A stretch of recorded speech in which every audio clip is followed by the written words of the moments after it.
உயிர்த்தாண்டவர் இயேசு கிறிஸ்துவில் எனக்கு மிகவும் பிரியமான சகோதர சகோதரிகளை, பொதுக்காலம் 13ஆம் வாரம் சனிக்கிழமை 2ஆம் ஆண்டு முதல் வாசகம். ஆமோஸ் இயல் 9 இறைவாக்கியங்கள் 11 முதல் 15 முடிய. ஆண்டவரின் நாள் தீயோருக்கு அவருடைய வார்த்தையை கேட்காதிருக்கும் பஞ்ச நாளாயிருக்கும். 8:11. நல்லோருக்கோ ஆசிகளை அபரிமிதமாக பொழியும் நாளாக அது அமையும். ஆமோஸ் தம் இறைவாக்கின் இறுதி பகுதியில் நல்லோருக்கு காத்திருக்கும் மீட்பையும் வாழ்க்கையின் வளத்தையும் பற்றி கூறுகிறார். தாவீதின் அரசு நிலைநாட்டப்படும். கிமு 587 பாபிலோனியர் இஸ்ராயல் மேல் வெற்றி கொண்டு அவர்களை அடிமை தலையிட்டனர். விழுந்து கிடக்கும் தாவீதின் கூடாரத்தை மறுபடியும் கட்டி எழுப்புவோம். 9:11 என்பது மறுபடியும் இஸ்ராயலர் அடிமை தலையிலிருந்து விடுதலை பெற்று உரிமை வாழ்வு வாழ்வர் என்பதை சுட்டலாம். ஆனால் ஆமோஸ் வாழ்ந்த காலமும் பாபிலோனிய தலைக்கு முற்பட்டது. கிமு 760. எனவே இப்பகுதி பிர்செர்கள் என்பர் பலர்.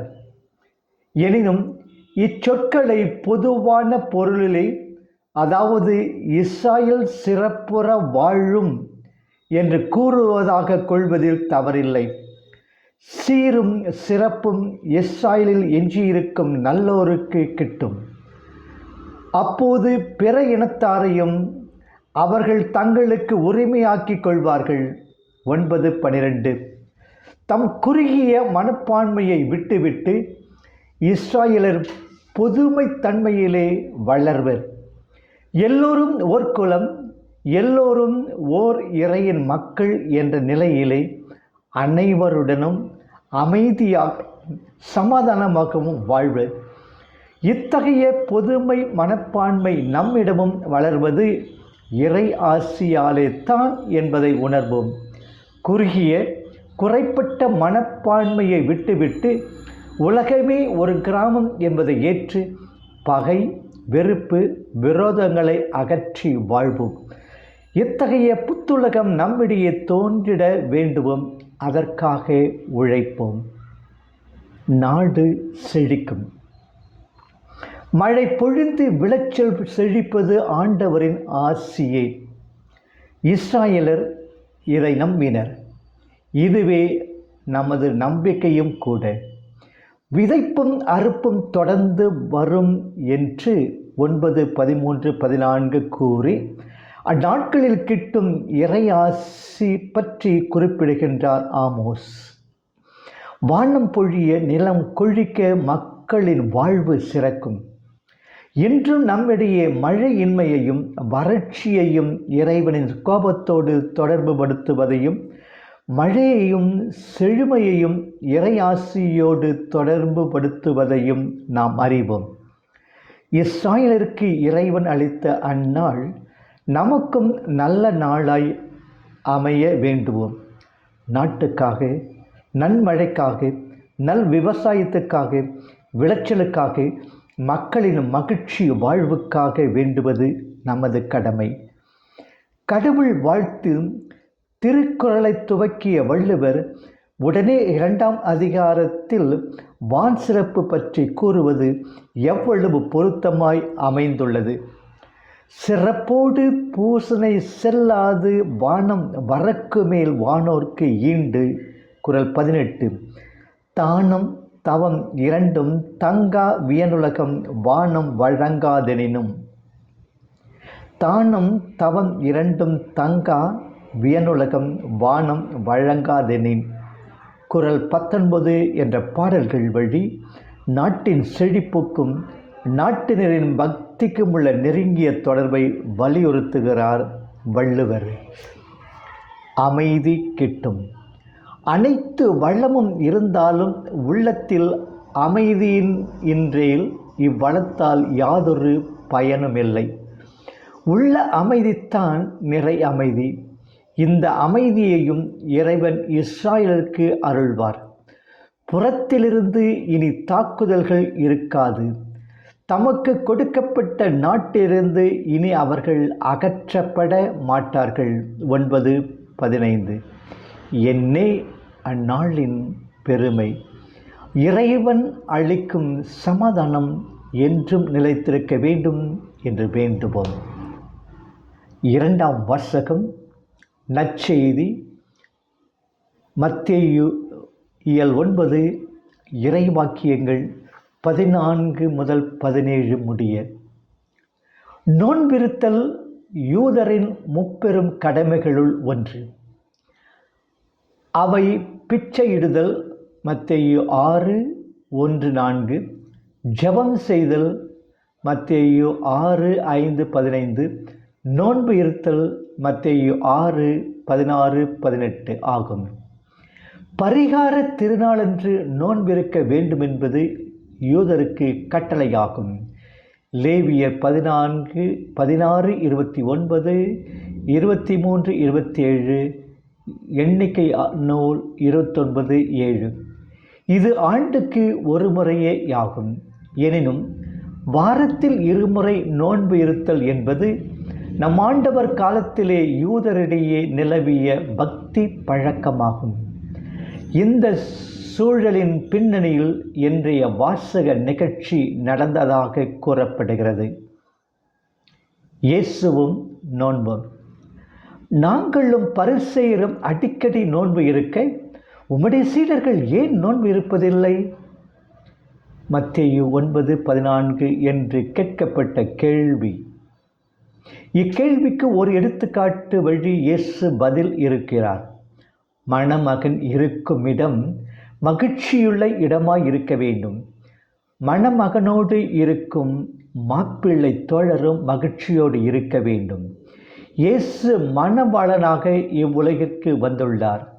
பழைய ஏற்பாட்டில் கடவுள் தம்மையும் தம் மக்களையும் திருமண உறவு வழி காட்டினார்.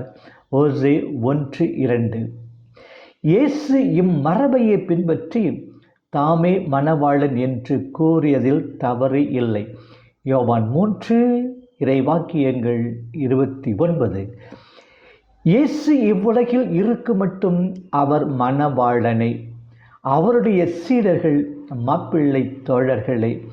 எனவே இந்நிலையிலே அங்கு மகிழ்ச்சிக்குத்தான் இடமே என்று நோன்பிற்கு அல்ல என்பதை இயேசு சுட்டுகிறார்.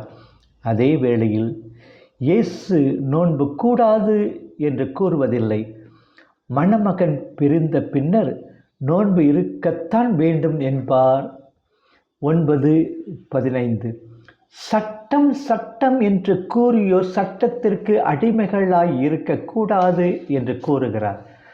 சட்டத்திற்கு ஒருவன் நோன்பு இருக்க வேண்டியதில்லை. திருச்சட்டத்தை பொறுத்தமட்டில் நீங்கள் இறந்தவர்கள் ஆனீர்கள். ரோமையர் 7:4 என்பார் பவுல். எனவே நோன்பு இருத்தல் மணமகன் இயேசு நம்மை விட்டு பிரிந்துள்ள நிலையிலே நமக்கு தேவை என்பதை உள்ளூர உணர்ந்து அதன்படி நடக்க வேண்டும் என்பதே இயேசுவின் கட்டளை என்பதை அறிவோம். பழையதும் புதியதும். சட்டமும் நற்செய்தியும் இணைந்து செல்ல முடியாது. சட்டம் புற நடத்தையை சார்ந்தது, நற்செய்தி அகமாற்றத்தை சார்ந்தது. சட்டம் விளைவிப்பது சாவு. ரோமையர் 7:4. நற்செய்தி வாக்களிப்பதோ வாழ்வு. இயேசுவிலே புது யுகம் தோன்றிவிட்டது. இப்புது யுகத்திலே பழமைக்கு இடமில்லை. பழமையும் புதுமையும் கலந்தால் விளைவது குழப்பமும் குளறுபடியுமே. இதை 2 எடுத்துக்காட்டுகள் வழி இயேசு விளக்குகிறார். பழைய ஆடையில் கோடி துணியை தைப்பதும் புதிய திராட்சை ரசத்தை பழைய சித்தைகளில் ஊற்றி வைப்பதும் தவறு.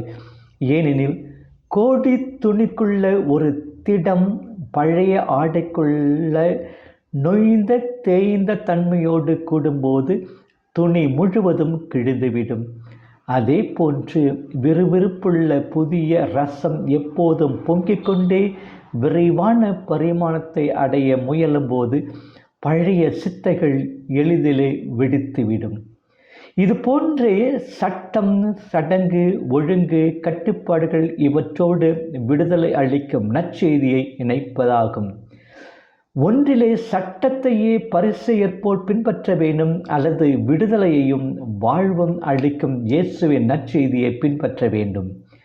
இவ்வாறு கூறும்போது கட்டுப்பாடற்ற, ஒழுங்கு முறையற்ற ஒரு வாழ்வுக்கு நற்செய்தி இட்டு செல்கிறது என்று சொல்வது தவறு. நற்செய்தி ஒரே ஒரு சட்டத்தை, ஒரு புது சட்டத்தை தருகிறது. அதுதான் அன்பு. இதையே நான் உங்களுக்கு ஒரு புதிய கட்டளை கொடுக்கிறேன். யோவான் 13:34 என்பார் இயேசு. உன் மீது நீ அன்பு கூறுவது போல உனக்கு அடுத்திருப்பவர் மீதும் அன்பு கூர்வாயாக என்னும் இந்த ஒரே கட்டளையில் திருச்சட்டம் முழுவதும் நிறைவேறுகிறது. கலாத்தியர் 5:14 என்பார் பவுல். எனவே அன்பு என்னும் புதிய துணியில் சட்டம் எனும் பழைய துணியையும் தையாதிருப்போம். அன்பு என்னும் புதிய ரசத்தை சட்டம் எனும் பழைய சித்தையில் ஊற்றாதிருப்போம். ஆண்டவர் இயேசு நமக்கு நிறைவளம் அளிப்பாராக. ஆமென்.